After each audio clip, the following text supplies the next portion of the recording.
Matthew McConaughey has starred in dozens of movies that you are all familiar with, from Dallas Buyers Club to The Wedding Planner and Dazed and Confused. You know that one. All right, all right, all right. Now the Oscar winner is releasing his first children's book, Just Because.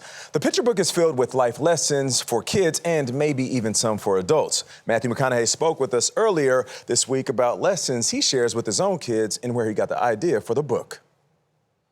Word on the street is, this started, you were sleeping and it came to you in a dream. It was a dream. The street's word is correct on that. Okay. It was about 2:30 in the morning on a Saturday night, and I guess my mind was in a very lenient place because I was dreaming in a very lenient way. And I came up with this ditty in my mind. I woke up, and as I'll do, I start writing things down. Wrote things down from 2:30 to 6:30 in the morning. Went back to sleep for a few hours because those late night write downs, you got to check them after some sleep to see if they're still good. Yeah. So when I got up at 9:30, I looked at it and I was like, oh, I think I got something here. And I thought it was a ditty. I thought it was a rap. I thought it was a song, which it kind of is. Because it really is, Matthew, about life contradictions. I mean, for instance, just because they let you down doesn't mean you got to get low. Just because I'm on top doesn't mean I cannot fall.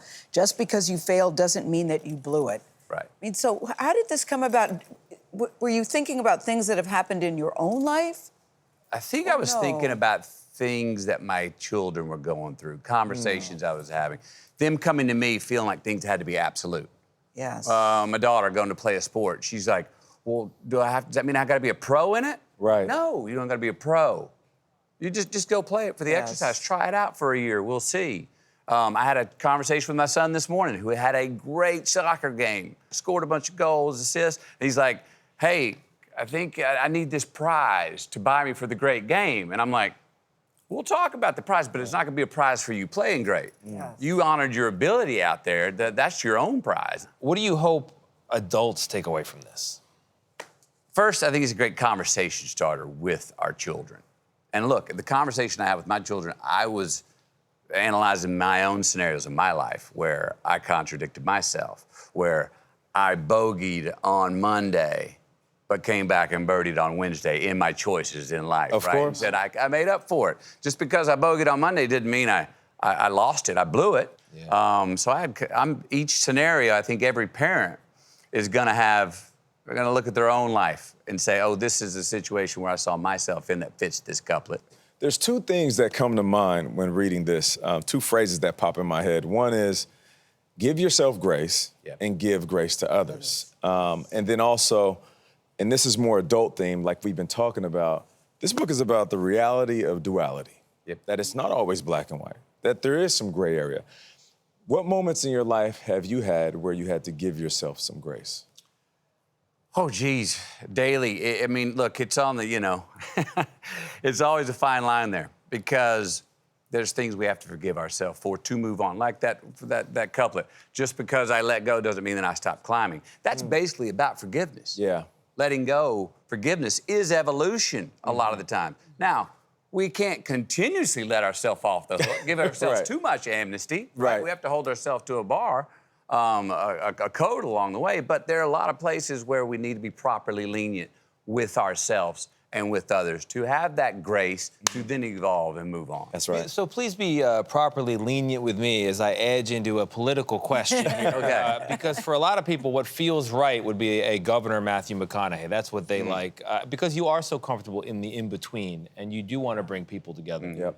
You've said, understandably, that you want to be a dad to your kids while they're under your roof, right? Yeah. So they're 15, 13... And 10. 10, yeah. After that, who knows what? So what might you like about leading the state of Texas? I mean, look, as I've said before, the position is something I have a great respect and honor and reverence for. Whether that's my lane or not, I don't know yet. As I have said, I do know my lane right now is being the best father to my kids and raising the best family. Yeah. Look, children and parenting, I want to remind us this. I think we got 18 years to change the world. Right. Yeah. Let's remember that. And I'm having wonderful adventures with my kids right now.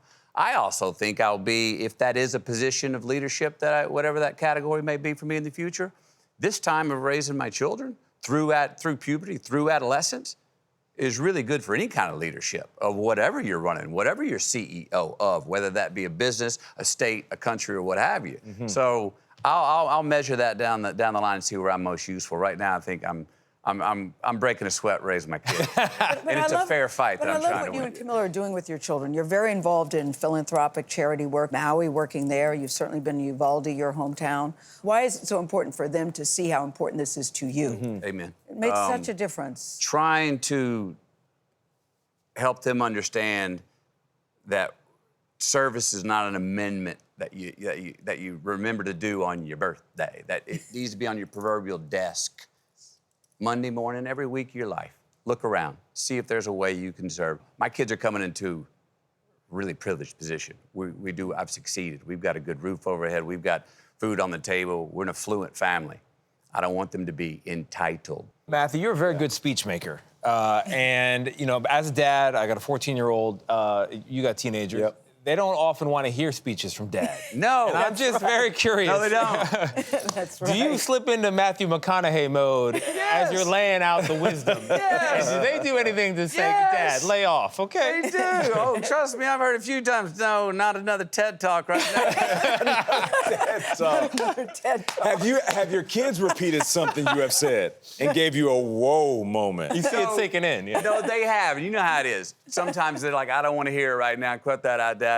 And then you do. All of a sudden, you hear it come out of their vernacular, out of their mouth a few years later, and you go, oh, that did stick. It's so sunk in. validating. Yes, It's sunk okay. in. So You validating. did hear. I did something right. Congrats to you, Matthew. Of course. Yeah. Hey, You're getting thank into you. the children's book writing field now? Because I think you're on to, number one, I love Just Because. I love the title, Just Because. That's right. Well, it's a lenient entrance, right?